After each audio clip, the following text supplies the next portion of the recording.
Everyone knows the famous song by Harry Chapin, produced in 1974, but lives on till today as one of the greatest classics, known as Cats in the Cradle and the Silver Spoon.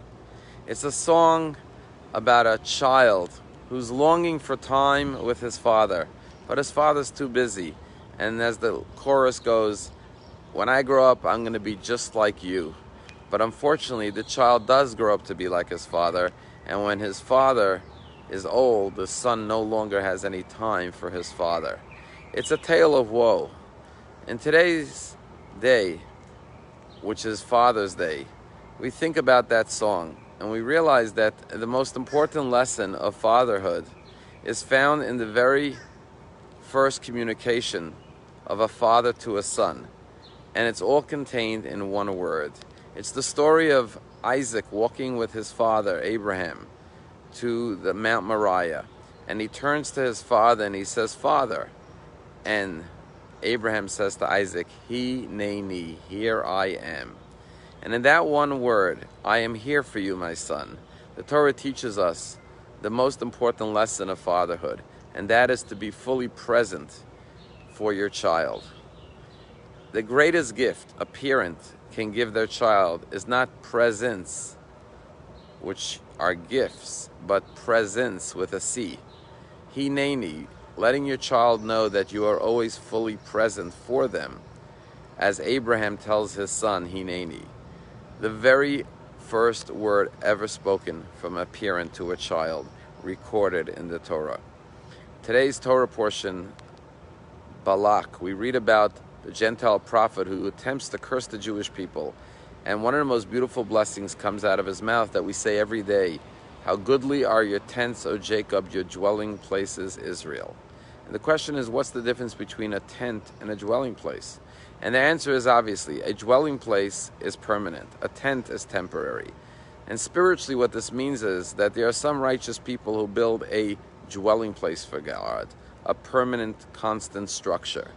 But most of us cannot spend all of our time with our Father in heaven.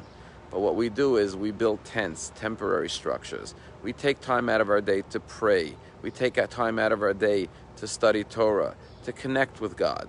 And they're like tents. They last for a short period of time. But God says, I love not only your dwelling places, but your tents. The fact that you take some quality time to spend with me every day, as long as that time is fully undivided attention time, that you give me all of your feelings and your thoughts and your presence in those moments of prayer and Torah study, even though it's like the tent that it will come down in a few minutes, but then you'll build another tent for me during the course of the day. That's what I ask from you, and that's what children and parents need. Fathers need to let their children know, Hineni, I'm there for you. Whenever you need me, I am fully present and available to you. And children must do the same with their fathers. And that's the meaning of Father's Day. I tell a story about this kid who could never get his father's attention. And finally one day in frustration he says, "Daddy, how much do you earn an hour?" And the father says, "Why do you ask?" He said, "I'm just curious, how much do you earn an hour?" And the father says, "I earn $40 an hour." Well, a couple of months later, the kid comes over to his father and he says, "Daddy, I've saved up $40. And he hands the $40 to his father and says, "Daddy, can I buy an hour of your time?"